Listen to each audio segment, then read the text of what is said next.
नमस्कार दोस्तों। अब हम आज की इलेक्ट्रिकल ऑब्जेक्टिव क्वेश्चन शुरू करते हैं। और अगर आपको ये वीडियो अच्छा लग रहा है तो सब्सक्राइब जरूर कीजिएगा। तो आज का पहला क्वेश्चन हम शुरू करते हैं। पहला क्वेश्चन क्या है ना, what is the value of fusing factor. किसी भी एक फ्यूज का जो फ्यूजिंग फैक्टर होता है उसका वैल्यू, ये चार ऑप्शन में से कौन सा करेक्ट होगा। ग्रेटर देन वन, एक से ज़्यादा होगा, या लेस देन वन, एक से कम होगा, या वन वन ही होगा, एक होगा, या नॉन ऑफ द एबव। तो इसका आंसर होगा जब फ्यूज का फ्यूजिंग फैक्टर होता है उसका वैल्यू हमेशा ग्रेटर देन वन, एक से ज़्यादा होता है। तो this is the correct answer.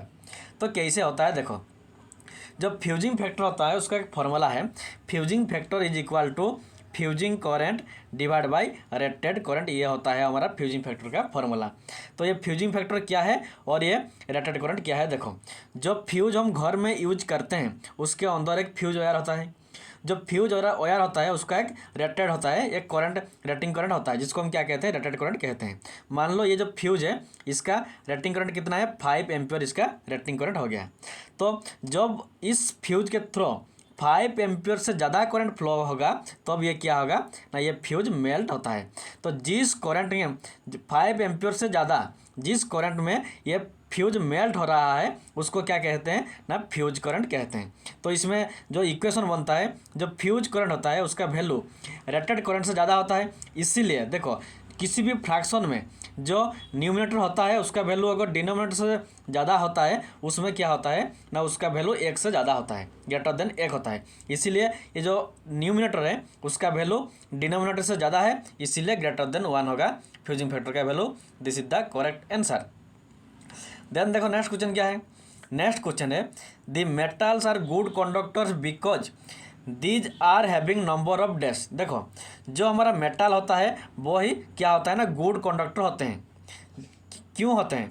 क्योंकि उसमें फ्री इलेक्ट्रॉन ज़्यादा होता है, या फ्री न्यूट्रॉन ज़्यादा होता है, या फ्री इलेक्ट्रॉन ज़्यादा होता है, या नॉन ऑफ दिज। तो इसका आंसर होगा जो गुड कंडक्टर होते हैं वो मेटल ही होते हैं, क्योंकि उसमें क्या होता है ना, फ्री इलेक्ट्रॉन, ये वाला ऑप्शन फ्री इलेक्ट्रॉन ज़्यादा होता है। This is the correct answer. जैसे कि जो गुड कंडक्टर होते हैं, कॉपर होता है, एल्यूमिनियम होता है, ये सब क्या है ना, ये सब हमारा मेटल होते हैं। तो इसीलिए जो मेटल होता है उस वही हमारा गुड कंडक्टर होते हैं, क्योंकि उसमें फ्री इलेक्ट्रॉन ज़्यादा होता है। This is the correct answer. Then देखो नेक्स्ट क्वेश्चन क्या है। नेक्स्ट क्वेश्चन है how many percentage of slip in synchronous motor. जो हमारा सिंक्रोनस मोटर होता है उसका जो स्लिप होता है उसका परसेंटेज क्या है। 45% है, या -5% है, या 0% है, या सम परसेंट, कुछ परसेंट होता है। तो इसका आंसर होगा जो सिंक्रोनस मोटर होता है उसका स्लिप होता है 0%। This is the correct answer, very very important. Synchronous motor का स्लिप कितना होता है ना, 0% होता है। तो देखो क्यों होता है, पहले देखो स्लिप किसे कहते हैं। मान लो किसी भी मोटर का यह स्टार्टर है, यह नहीं घूमता है, लेकिन उसके अंदर जो होता है वो रोटर होता है, ये वाला घूमता है। तो इसका जो स्पीड है ये नहीं घूमता है, लेकिन इसका एक मैग्नेटिक फ्लक्स होता है वो घूमता है। तो उसका स्पीड को हम क्या कहते हैं ना, NS कहते हैं। ये जो स्टार्टर है इसका स्पीड को क्या कहते हैं, NS।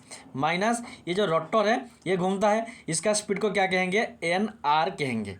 तो देखो जो सिंक्रोनस मोटर होता है उसमें क्या होता है ना, ये जो स्टार्टर का मैग्नेटिक फ्लक्स है और रोटर है, दोनों का स्पीड क्या है, बराबर इक्वल है। मीन्स NS जितना होगा, स्टार्टर का स्पीड जितना होगा, रोटर का स्पीड भी उतना ही होगा। तो दोनों अगर बराबर होंगे तो दोनों को माइनस करने से कितना होगा, 0 आएगा। तो इसीलिए सिंक्रोनस मोटर का जो स्लिप होता है वो 0 होता है, क्योंकि स्टार्टर का स्पीड और रोटर का स्पीड दोनों क्या होता है ना, इक्वल होते हैं। इसीलिए इसका स्लिप होता है 0%। लेकिन जो इंडक्शन मोटर होता है उसमें क्या होता है ना, स्टार्टर का स्पीड ज़्यादा रहता है और रोटर का स्पीड कम रहता है, इसीलिए स्लिप का कुछ वैल्यू रहता है। लेकिन सिंक्रोनस मोटर में स्लिप 0% रहता है। This is the correct answer. Then next question देखो। नेक्स्ट क्वेश्चन क्या है, which system is the safest. देखो ये एक हम जो हमारा ट्रांसमिशन लाइन होता है वहाँ पर हम ओवरहेड सिस्टम यूज करते हैं, अंडरग्राउंड सिस्टम यूज करते हैं। तो कौन सा सिस्टम सेफ होता है, सबसे ज़्यादा सेफ होता है। ओवरहेड सिस्टम सबसे ज़्यादा सेफ होता है, या अंडरग्राउंड होता है, या दोनों ओवरहेड और अंडरग्राउंड दोनों सिस्टम हमारे सेफेस्ट होते हैं, या ना ही ओवरहेड ना ही अंडरग्राउंड सिस्टम हमारा सेफ होता है। तो इसका आंसर होगा जो अंडरग्राउंड सिस्टम होता है वो सबसे ज़्यादा सेफ होता है, सेफेस्ट होता है। तो this is the correct answer, क्योंकि जो अंडरग्राउंड सिस्टम होता है उस सिस्टम में ज़मीन के नीचे हम केबल को रखते हैं, जिससे क्या होता है ना स्टॉर्म या साइक्लोन कुछ आता है तो उसमें कुछ इफेक्ट होता है। लेकिन जो ओवरहेड सिस्टम होता है उसमें हम जो स्टॉर्म होता है उस या साइक्लोन होता है उसमें बहुत ज़्यादा हार्मफुल होता है, जो डेंजर भी होता है। इसीलिए अंडरग्राउंड सिस्टम क्या होता है ना सबसे ज़्यादा safest. This is the correct answer. Then देखो नेक्स्ट क्वेश्चन क्या है। नेक्स्ट क्वेश्चन है name the equipment which runs alternator. देखो जो ऑल्टरनेटर होता है वो ये जो ऑल्टरनेटर होता है उसको कौन घुमाता है, मोटर घुमाता है या जनरेटर घुमाता है या प्राइम मूवर घुमाता है या फैन घुमाता है। तो इसका आंसर होगा जो ऑल्टरनेटर होता है उसको घुमाता है हमारा प्राइम मूवर घुमाता है। तो देखो ये ऑल्टरनेटर क्या है, जैसे हमारा डीसी जनरेटर होता है ऐसे ही एसी जनरेटर को हम ऑल्टरनेटर कहते हैं, एसी जनरेटर को हम ऑल्टरनेटर कहते हैं। ये जो ऑल्टरनेटर है ये हमारा पावर जनरेशन के लिए जो थर्मल पावर, चाहे थर्मल पावर हो या हाइड्रो पावर हो, वो जो पावर प्रोडक्शन का होता है वो होता है ऑल्टरनेटर। और ये जो ऑल्टरनेटर मान लो हमारा हाइड्रो पावर प्लांट में क्या होता है, जब किसी डैम में वाटर होता है, जब डैम के थ्रू वाटर गिरता है तब क्या होता है ना टर्बाइन के ऊपर घूमता है। जो टर्बाइन होता है वो प्राइम मूवर के साथ कनेक्टेड होता है।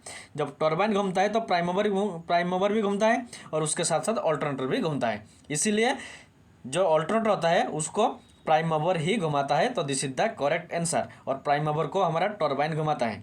तो this is the correct answer. Then देखो नेक्स्ट क्वेश्चन क्या है। नेक्स्ट क्वेश्चन है unbalanced load can be measured by. देखो जो अनबैलेंस्ड लोड होता है उसको हम कैसे मेजर करेंगे, सिंगल वाट मीटर मेथड से मेजर करेंगे या डबल वाट मीटर मेथड से मेजर करेंगे या 3 वाट मीटर मेथड से मेजर करेंगे या ऑल ऑफ द अबव। तो इसका आंसर होगा जो हमारा अनबैलेंस्ड लोड होता है उसको हम 3 वाट मीटर मेथड से ही यूज करते हैं। दिस इज द मेजर करते हैं। This is the correct answer. तो क्यों होता है देखो, पहले देखो बैलेंस लोड क्या होता है और अनबैलेंस लोड क्या होता है। मान लो एक 3 फेज लाइन है, अगर तीनों फेज में करंट का वैल्यू बराबर इक्वल रहेगा, मीन्स इस फेज में जितना करंट रहेगा इस फेज में भी उतना करंट रहेगा और इस फेज में भी उतना करंट रहेगा, उसको हम क्या कहते हैं ना बैलेंस लोड कहते हैं। और अगर ये तीनों फेज में क्या होगा ना अनइक्वल करंट रहेगा, मीन्स इसमें जितना करंट रहेगा उससे थोड़ा ज़्यादा या कम रहेगा यहाँ पर, और इसमें भी उससे थोड़ा कम या ज़्यादा रहेगा, उसको क्या कहते हैं ना अनबैलेंस लोड कहते हैं। इसी अनबैलेंस कंडीशन में हम कैसे मेजर करेंगे, इस कंडीशन में हमें 3 वाट मीटर का यूज करना पड़ता है, क्योंकि तीनों फेज में यहाँ पर 1 वाट मीटर कनेक्शन करना पड़ेगा, इसमें और 1 वाट मीटर, इसमें और 1 वाट मीटर, तीनों फेज में 3 वाट मीटर को कनेक्शन करेंगे, उसके बाद तीनों को ऐड करेंगे तो उसके बाद जो मिलता है वो हमारा टोटल पावर होता है। तो इसीलिए अनबैलेंस लोड को मेजर करने के लिए 3 वाट मीटर का यूज किया जाता है। लेकिन जो हमारा बैलेंस लोड होता है उसमें क्या करते हैं ना सिंगल वाट मीटर मेथड का यूज करते हैं, क्योंकि तीनों फेज में लाइन जो करंट होता है बराबर होता है, इक्वल होता है। तो किसी एक फेज में अगर हम 1 वाट मीटर को कनेक्शन करेंगे उसका जितना रीडिंग आएगा इंटू 3 करेंगे तो हमें टोटल रीडिंग मिल सकता है। तो इसीलिए अनबैलेंस लोड में हम 3 वाट मीटर यूज करते हैं और बैलेंस लोड में सिंगल वाट मीटर मेथड का यूज करते हैं। तो this is the correct answer. Then देखो नेक्स्ट क्वेश्चन क्या है। नेक्स्ट क्वेश्चन है what type of electrolyte use in lead acid battery. देखो जो हमारा लीड एसिड बैटरी होता है उसमें 2 इलेक्ट्रोड होता है, एक पॉजिटिव एक नेगेटिव होता है, एक पीबी का लीड का होता है और एक पीबी O2 लीड ऑक्साइड का होता है। तो उसके साथ क्या होता है ना जो इधर कुछ लिक्विड होता है जिसको हम क्या कहते हैं इलेक्ट्रोलाइट कहते हैं। जो लीड एसिड बैटरी होता है उसमें एक पॉजिटिव होता है एक नेगेटिव होता है और उसके बीच में जो लिक्विड होता है उसको क्या कहते हैं ना इलेक्ट्रोलाइट कहते हैं। तो ये जो इलेक्ट्रोलाइट है ये कौन सा केमिकल का होता है, सिल्वर नाइट्रेट का होता है या पोटासियम हाइड्रोक्साइड का होता है या मैंगनीज डाइऑक्साइड का होता है या सल्फ्यूरिक एसिड का होता है। तो इसका आंसर होगा जो लीड एसिड बैटरी होता है उसका जो इलेक्ट्रोलाइट है, ये जो लिक्विड पार्ट है ये होता है हमारा सल्फ्यूरिक एसिड H2SO4, ये होता है सल्फ्यूरिक एसिड, ये हमारा इलेक्ट्रोलाइट होता है लीड एसिड बैटरी का। देन नेक्स्ट क्वेश्चन देखो। नेक्स्ट क्वेश्चन है to improve the power factor of a circuit that dash should be connected in parallel with the circuit. देखो जब किसी सर्किट का पावर फैक्टर हमें इंक्रीज करना होता है उस कंडीशन में हम पैरेलल में ये 4 ऑप्शन में से किसको कनेक्ट करेंगे, रजिस्टर को कनेक्ट करेंगे या इंडक्टर को कनेक्ट करेंगे या कैपेसिटर को कनेक्शन करेंगे या नॉन ऑफ द अबव। तो देखो जब भी हमें किसी सर्किट का पावर फैक्टर को इम्प्रूव करना होता है उस कंडीशन में हम कैपेसिटर का कनेक्शन करते हैं। This is the correct answer, क्योंकि जो कैपेसिटर होता है वो होता है लीडिंग पावर फैक्टर होता है, और जो इंडक्टर होता है वो लैगिंग पावर फैक्टर होता है, और जो रजिस्टर होता है वो यूनिटी पावर फैक्टर होता है। तो हमें क्या करना है ना, पावर फैक्टर इम्प्रूव करना है, मीन्स लीडिंग पावर फैक्टर वाला हमें यूज करना है। तो इसीलिए कैपेसिटर हम यूज करते हैं, क्योंकि कैपेसिटर होता है लीडिंग पावर फैक्टर। तो this is the correct answer, capacitor को हम पावर फैक्टर को इम्प्रूव करने के लिए यूज करते हैं। This is the correct answer. Then next question देखो, नेक्स्ट क्वेश्चन क्या है, the size of a capacitor in AC ceiling fan is dash. देखो जो हमारा एसी सीलिंग फैन में जो मोटर यूज करते हैं वो कौन सा मोटर है ना, वो होता है permanent capacitor motor.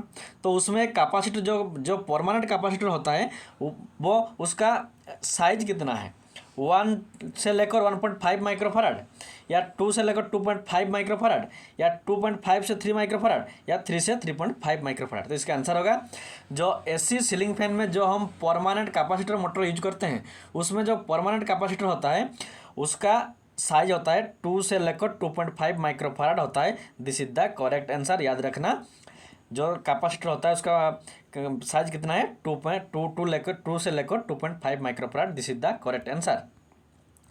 Then next question देखो, what is the frequency of DC supply.